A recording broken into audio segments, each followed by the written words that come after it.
Hello students, welcome to Sky Academy.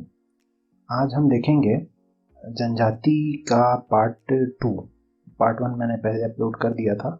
आज हम part 2 देखेंगे।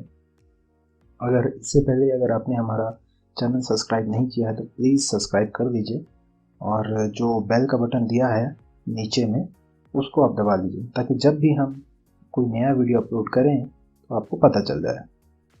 तो चलिए स्टार्ट करते हैं। अन्य जनजाति, हमने पिछले वीडियो में देखा था कि छत्तीसगढ़ की जो विशेष पिछड़ी जनजातियां हैं उसके बारे में हमने पढ़ा था, जो कि 5 जनजातियां थीं जिसके बारे में हमने पढ़ा था। आज हम उन 5 जनजातियों को छोड़कर अन्य जनजातियों के बारे में पढ़ेंगे, जिसमें सबसे पहला है गोंड जनजाति।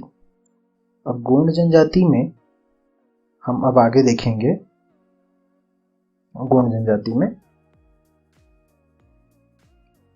जनजाति सबसे बड़ी जनजाति मानी जाती है। छत्तीसगढ़ की सबसे बड़ी जनजाति गोंड जनजाति मानी जाती है, जिसका शाब्दिक अर्थ होता है पर्वत। गोंड जनजाति में ममेरे फुफेरे भाई बहनों में विवाह होता है, जिसको कि दूध लौटावा विवाह कहा जाता है।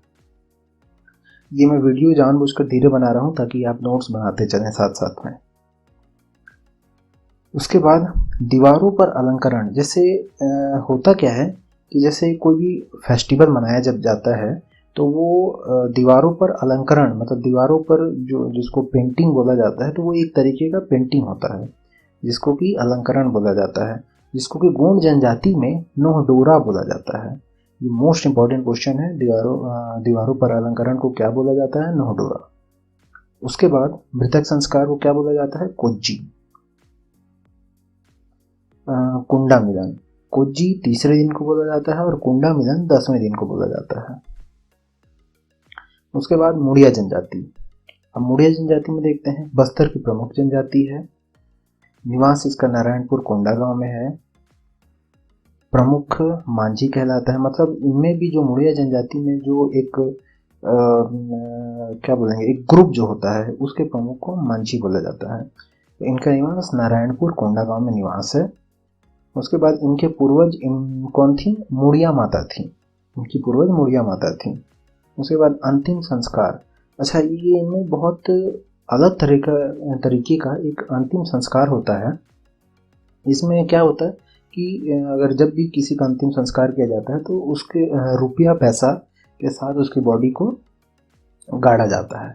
मुड़िया जनजाति में सांस्कृतिक दृष्टि से काफ़ी उच्च जनजाति है मुड़िया जनजाति। आप इस चीज़ को याद रखेंगे, कभी कभी ऐसा भी क्वेश्चन आ जाता है।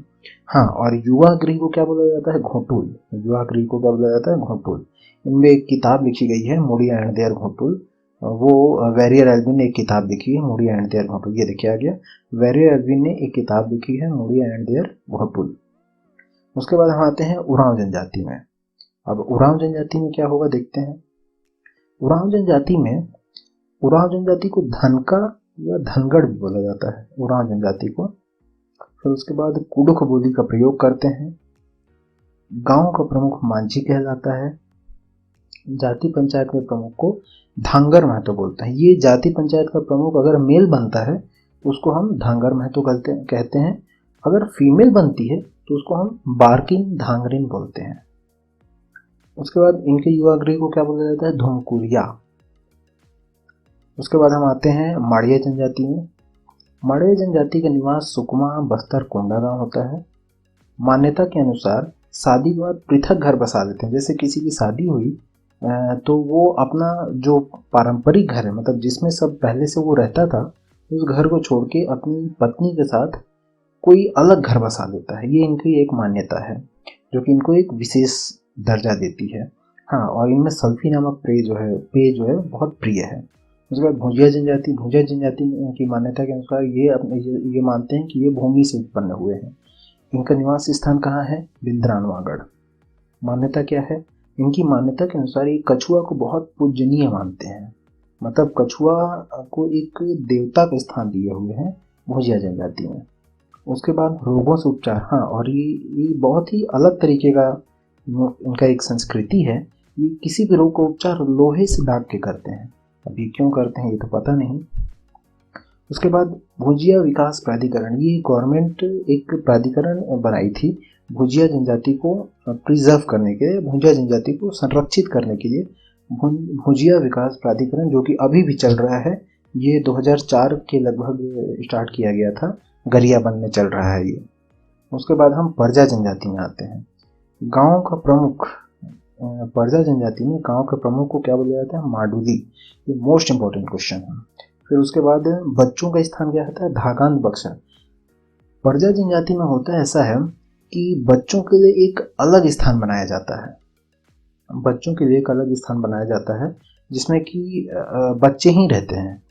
ये उसको क्या बोला जाता है? धागांत बक्सा। जैसे आम घरों में बच्चों के लिए जो स्थान बनता है, जैसे उनके बेडरूम अलग दे दिए जाते हैं, उसी तरीके से परजा जनजाति में अलग उनका एक रूम दे दिया जाता है या उनका एक अलग एरिया होता है जिसको धागांत बक्सा बोला जाता है। अगर ये जनजाति में लौह अयस्क गलाने का कार्य करते हैं, ये मोस्ट इंपॉर्टेंट क्वेश्चन है। ये कभी कभी एग्जाम में आ जाता है कि लौह अयस्क गलाने वाली जनजाति को क्या बोला जाता है? तो अगरिया जनजाति बोला जाता है। इनका निवास कहाँ है? इनका निवास है रायपुर, बिलासपुर में इनका निवास है। उसके बाद धनवार जनजाति। धनवार जनजाति का शाब्दिक अर्थ है धनुधारी। ये धनुधारी मतलब धनुष को धारण करने वाला धनवार जनजाति, ये अपने आप को धनुधारी मतलब शाब्दिक अर्थ धनवार का जो होता है वो धनुधारी होता है। आगे देखते हैं, इनका निवास रायपुर, बिलासपुर, रायगढ़ में इनका निवास है। ओके। उसके बाद कोल जनजाति। कोल जनजाति में मुंडा समूह की प्राचीन जनजाति मानी जाती है कोल जनजाति। इनकी मान्यता, इनका संबंध सबरी से है। इनकी मान्यता के अनुसार ये अपना संबंध सबरी से मानते हैं। फिर उसके बाद हम आते हैं, निवास इनका कहाँ है? कोरिया, सरगुजा, सूरजपुर, बलरामपुर, मतलब सरगुजा संभाग में ही इनका निवास माना जाता है। फिर उसके बाद कोरकू जनजाति। कोरकू जनजाति का शाब्दिक अर्थ है मनुष्यों का समूह या जमीन खोदने वाला, दोनों में से कुछ भी है। ओके। उसके बाद आगे देखते हैं हम, प्रचलित प्रथा, घर दमदा प्रथा, जिसको लमझना बोलते हैं। इसमें होता ये है कि किसी की भी शादी हुई तो जैसे किसी शादी हुई, जैसे किसी की बेटी की शादी हुई, तो वो जो दामाद को लाता है वो अपने घर में लाता है। मतलब लड़की दूसरे के यहाँ ना जाके दूसरे का लड़का लड़की के यहाँ आता है, जिसको कि घर दमदा प्रथा कहा जाता है। जिसमें क्या होता है, जिसको क्या बोलते हैं? लमझना बोलते हैं। ओके।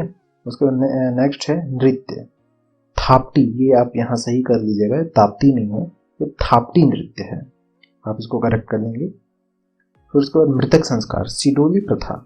इनके मृतक संस्कार को क्या बोला जाता है? सिडोली प्रथा।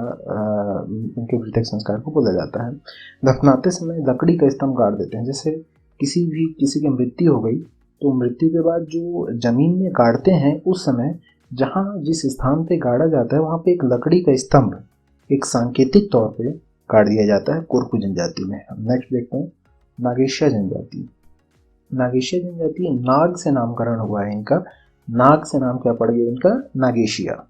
ओके। अगर कोई डाउट होगा तो आप नीचे कमेंट बॉक्स में कमेंट करेंगे, मैं सबके कमेंट का आंसर करूँगा। ओके। अब नेक्स्ट देखते हैं, पारधी जनजाति। पारधी जनजाति शिकारी जाति के नाम से भी जानी जाती है, पारधी जनजाति, क्योंकि इनका मुख्य व्यवसाय जो है वो शिकार करना है। उसके बाद हल्बा जनजाति। हल्बा जनजाति में विशेष ये है कि इनका आगमन जो हुआ है ये छत्तीसगढ़ के नहीं है, ये मोस्टली जो है इनका आगमन जो हुआ है वो वारंगल से हुआ है। अब हम नेक्स्ट देखते हैं, ये जो हल्बा जनजाति के अधिकतर जो लोग हैं वो कबीर पंथ को अपना लिया है। हम नेक्स्ट देखते हैं, पंडो जनजाति। पंडो जनजाति में अपने नाम को पांडवों का वंशज मानते हैं।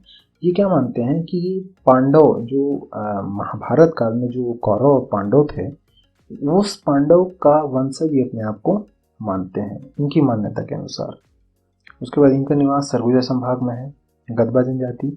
अब हम गदबा जनजाति में देखते हैं, गोदावरी से संलग्नता के कारण इनका नाम गदबा पड़ा। गदबा आप समझ गए क्यों पड़ा? क्योंकि गोदावरी नदी के आसपास ही सबसे पहले ये बसे थे, इसलिए इनका नाम गदबा पड़ा। नेक्स्ट, उड़ीसा से आगमन हुआ है इनका। फिर उसके बाद झूम खेती का प्रचलन है। ये झूम खेती मोस्ट इंपॉर्टेंट क्वेश्चन है। कई बार एग्जाम में आ चुका है कि झूम क्या है, या सिर्फ इतना दे देता है कि झूम का संबंध किससे है, तो आपको नीचे बताना होगा कि झूम का संबंध जो है वो खेती से है। हालांकि मैं इसके क्वेश्चंस आपको दूंगा। उसके बाद गदबा जनजाति का एक विशेष चीज़ ये है कि इनमें घोड़ों को छूना निषेध है।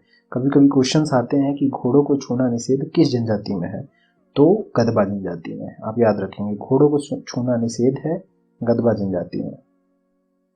आज के लिए इतना ही।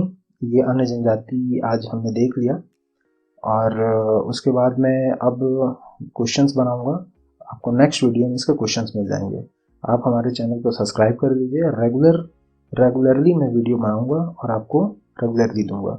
एग्जाम के पॉइंट ऑफ व्यू से मोस्ट इंपॉर्टेंट क्वेश्चन है ये। Okay, so thank you for watching.